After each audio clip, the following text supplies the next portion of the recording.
ప్రేక్షకులకు నమస్కారం అండి.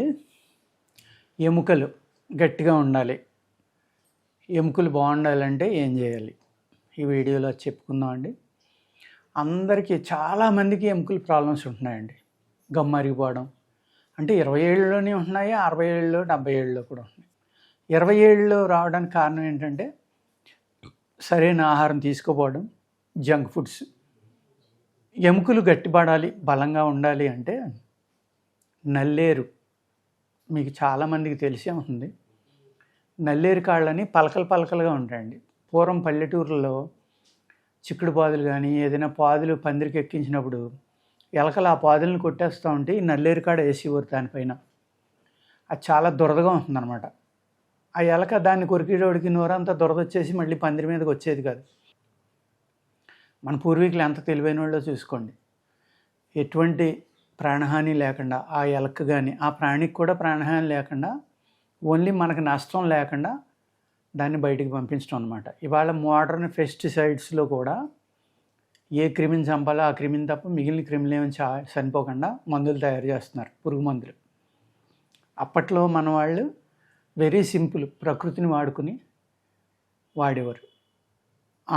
ఏదైతే నల్లేరు కాడ అనేది ఉందో దానిని పచ్చడి చేసుకుని తింటే కనుక ఎముకలు చాలా గట్టిపడతాయండి. కానీ ఆ కణుపులు ఉంటాయి, జాయింట్లు, 2 జాయింట్లో ఉన్న ఆ జాయింట్ తీసేయాలి.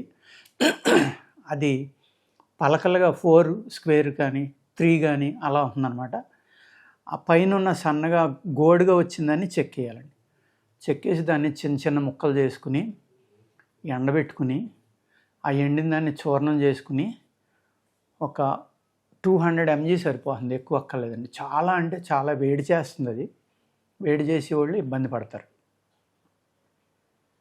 అందుచేత కొంచెం పట్టిక బెల్లం కడిపిన నీళ్ళతోటి ఆ నీళ్ళలో కొద్దిగా ఇది కలుపుకుని తాగినా కూడా వేడి చేయకుండా ఆగుతుంది. లేకపోతే ధనియాల కషాయంతో తీసుకోండి, జీలకర్ర కషాయంతో తీసుకోండి.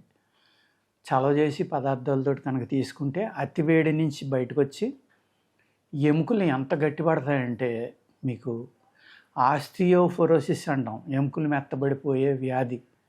దానివల్ల అది ముదిరిపోతే నడుస్తూ ఉండగానే కాళ్ళు ఎముకలు ఇరిగిపోవడం, చేతులు ఎముకలు ఇరిగిపోవడం, వెన్నుపూసకి చిన్న దెబ్బ తగిలిన వెన్నుపూస ఇరిగిపోవడం, ఇలాంటివి అన్నమాట. ఎముకలు గుల్లబారిపోతాయి. దాన్ని ఆస్టియోపోరోసిస్ అంటారు. అది ఎముకల్లో టీబీ ఉన్నా అలా అయిపోతుందండి, క్యాన్సర్ లాంటిది వచ్చినా అయిపోతుంది. మామూలుగా కూడా ఒక ఆటో ఇమ్యూన్ బ్యాక్టీరియా వల్ల కూడా ఎముకలు మెత్తబడిపోతాయి అన్నమాట. ఆ మెత్తబడిన ఎముకలు గట్టిపడడం కోసం ఈ నల్లేరు అనేది చాలా బాగా పనిచేస్తుందండి. అలాగే పుడకలక్క అని ఉంది, బయట ఆయుర్వేద మెడికల్ షాపుల్లో దొరుకుతుంది, మూలికలు అమ్మే షాపుల్లో. అది తెచ్చుకుని దాన్ని జాగ్రత్తగా నలుపుకుని పాలావిరి మీద ఉడకబెట్టుకుంటే మంచిదండి. లేకపోతే గోమూత్రం ఏదైనా కొద్దిగా కలిపి నూరి మళ్ళీ ఎండబెట్టుకుంటే కూడా శుద్ధి అవుతుంది, ఏమన్నా చెడు ఉన్నా. దాన్ని ఈ నల్లేరుని కలిపి వాడుకోవచ్చు, ఓన్లీ నల్లేరుని వాడుకోవచ్చు. అలాగే ఎముకలు ఇరిగిపోతాయండి కొంతమందికి, ఏదైనా యాక్సిడెంట్ అయ్యి ఇరిగినప్పుడు కూడా ఈ 2 రకాలు వాడుకోవటం వల్ల చాలా తొందరగా అతుక్కుపోతాయి అన్నమాట. అన్నిటికంటే మంచిది ఏదంటే మొరలి చెట్టు అని ఉంటుందండి. మనం సారపప్పు అంటాం, స్వీట్ల మీద పప్పు వేస్తూ ఉంటారు, అది సారపప్పు, చాలా కాస్ట్లీ. పల్లెటూరులో మొర్రిపళ్ళు అంటారు వాటిని. వర్షాకాలం బాగా ముగ్గుతాయి అన్నమాట. ఈ వేసవికాలం మామిడి చెట్లు పూసినప్పుడు పూసి వర్షాలు పడినప్పుడు ముగ్గుతాయి, చాలా టేస్ట్గా ఉంటాయి. ఆ కాయ లోపల గింజ పప్పు అన్నమాట ఇది. ఆ చెట్టు యొక్క బార్కు తాట అంటాం మనం, తోలు అంటారు కదా పల్లెటూరులో. ఆ చెట్టు యొక్క తాట తీసి దాన్ని నూరి రోజు ఒక అరతొలం ఎత్తు ఉదయం సాయంత్రం పాలలో కలిపి తీసుకోవాలి. ఆ పాలు ఫిల్టర్ చేసుకోండి. నూరినప్పుడు ఏంటంటే సరిగ్గా నోరు నలగని ఏమన్నా పుల్లలు లాంటివి ఉంటే గొంతుకులో గుచ్చుకోకుండా ఉంటాయి. ఉదయం సాయంత్రం ఆ పాలతోటి పడి తీసుకుంటా అదే మొరలి చెట్టు యొక్క తాట విరిగిన ఎముకలకి చెప్తున్నాను నేను. ఎముకలు బలం కోసం అయితే అవి మామూలుగా అలా తీసుకోండి, బాగానే ఉంటుంది, ఎముకలు గట్టిపడతాయి. నల్లేరు, పుడకలక్క, ఈ మొరలి చెట్టు యొక్క తాట, ఇవన్నీ కూడా లోపలికి తీసుకోవచ్చు.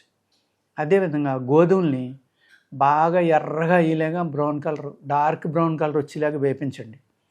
వేపించిన తర్వాత ఆ గోధుమలు మీరు పిండిగా చేసుకుని అందులో తుమ్మ చెట్టు యొక్క జిగురు మెడిసినల్ షాపుల్లో అమ్ముతారు. ఆ జిగురు తీసుకుని దాన్ని ఆవు నెయ్యి వేసి చిన్న చిన్న ముక్కలుగా కొట్టి వేపిస్తే పేలాలే పేలుతుంది, పొంగుతుందన్నమాట. అది తుమ్మ జిగురు శుద్ధి చేసే పద్ధతి. అలా శుద్ధి చేసిన తుమ్మ జిగురు కూడా దీంతో కలుపుకుని 1 కేజీకి ఒక 30-40 గ్రాములు కలుపుకుని గోధుమ పిండిలో దాంతో చపాతీ కాల్చుకుని మీరు తిన్నా కూడా మీ ఎముకలు చాలా తొందరగా అతుక్కుపోతాయి. ప్లస్ ఎముకలకి విపరీతమైన బలం వస్తుంది, చాలా గట్టిపడతాయి అన్నమాట. ఇవన్నీ కూడా ఎముకలు ఎలా గట్టిపడతాయి, మనకి గొల్లబారిన ఎముకలను గట్టిపడటానికి చెప్పా, ఇరిగిపోయిన ఎముకలు గట్టిపడడానికి చెప్పానండి. న్యాచురల్గా కూడా ఎముకల యొక్క శక్తి పెరగడానికి ఇప్పుడు నేను చెప్పిన ఇవన్నీ కూడా మీరు వాడుకోవచ్చు. ఓకేనండి, నమస్కారం.